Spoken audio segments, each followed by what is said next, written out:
So I just read Gentlemen Prefer Blondes by Anita Loos, and I am obsessed with this book. I think that it is just brilliant and wonderful. If you could put like what I like in literature into like one compact thing, I think that it is this. It is the 1920s. It is satire. It's sarcastic. It's full of the roaring 20s, the jazz age, prohibition. It comes out the same year as The Great Gatsby. Obviously, it was much more popular than Great Gatsby because Great Gatsby was a flop. It has like a lot of echoes of what like the musical Chicago would become with like Roxy Hart and like those characters just being so evident. I think the most surprising thing reading this book is the fact that it came out in 1925. Like sometimes it feels like satire and like the biting humor of an age can only be like fully immersed in like the aftermath of that when you've seen the reputation. But I think that because of the fact that it's still the 1920s, this was published in 1925, so they don't know about the Depression coming out, they don't know the end of Prohibition, they don't know like World War II is coming, so it feels very much in that era in a way that like books that are even 5 years after can't. I really love this story. It follows the story of Lorelei Lee, who is a girl from Arkansas, and she might have gotten into some trouble there when she was youth, but no, she's a good Presbyterian girl. She knows how to be proper and sophisticated. And I've talked about before, one of my favorite tropes is women who I love women who stand up and like feminism and all of those things, but I also love the feminism of a woman who knows how to like get around people and to be underestimated and then to shine. And that is something that I've always thought is very, very clever, and it's one of my favorite tropes. And Lorelei Lee is this to a T.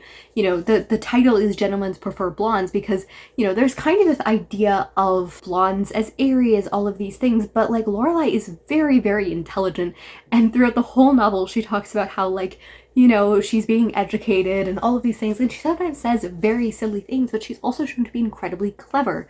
And I really love her. And I think one of her cleverest things is by conforming to whatever the man suitor wants her to be, she becomes without actually losing who she is. And you see that throughout that she will appear to the suitor to become like what this man wants, and then it'll be very evident behind the scenes that what she really wants is diamonds and materialism. Like, she is a femme fatale for materialism. Diamonds Are a Girl's Best Friend is the song that will be adapted for the stage musical and then the very famous movie, which I've never watched and I'm super excited to watch now. I do love the infusion of that and just the humor. I always love seeing women from this era. We're getting suffragettes, we're getting women a little more mobile and stuff like that, but they're still so dependent on the men around them, and you see that quite evidently, but you also see the ways in which women get around those things. I love that.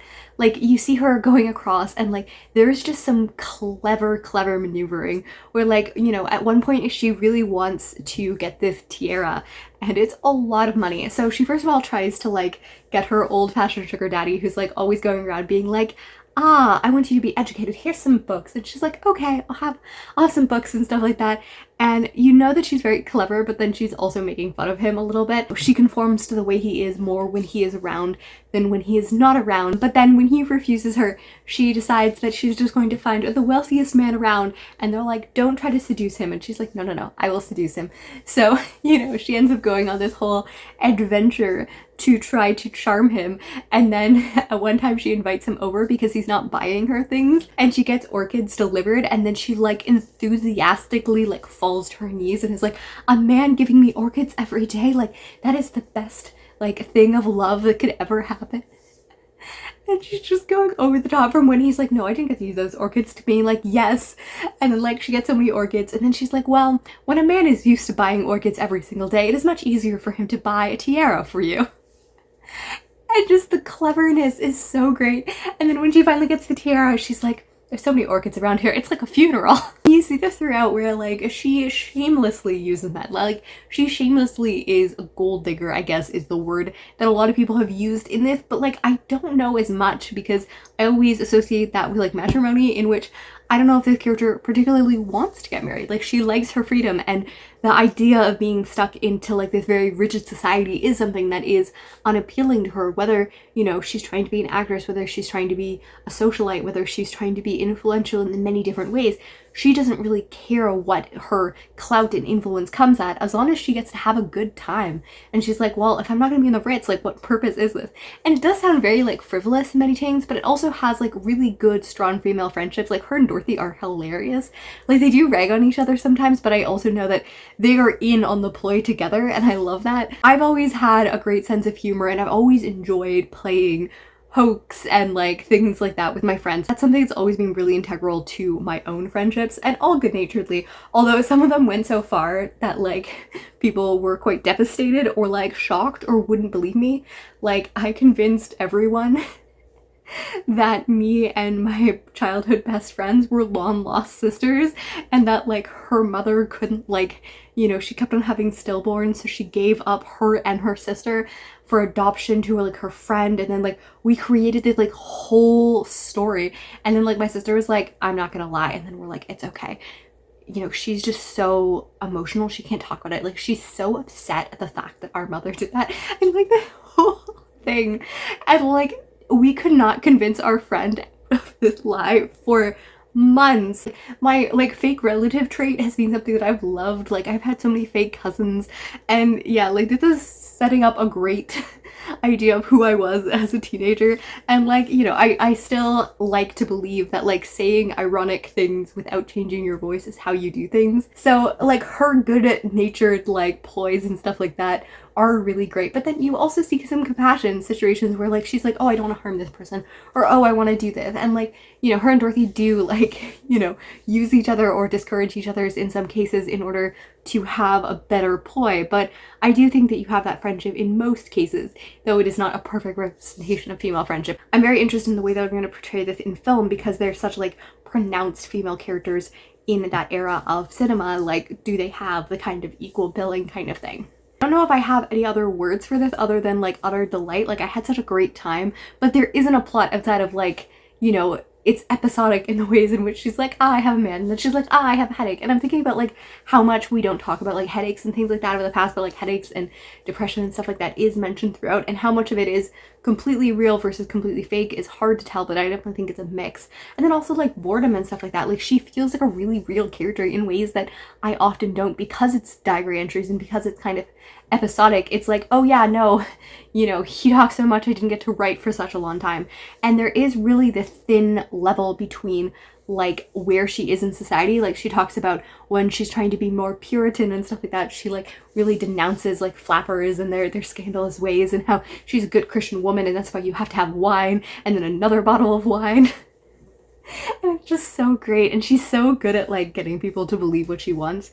But there's also this level of like a lot of conversations with a lot of men, and like it definitely has that veneer of talking about sexuality that like didn't get talked about in the era, and about how much sex was happening behind the scenes that no one talked about.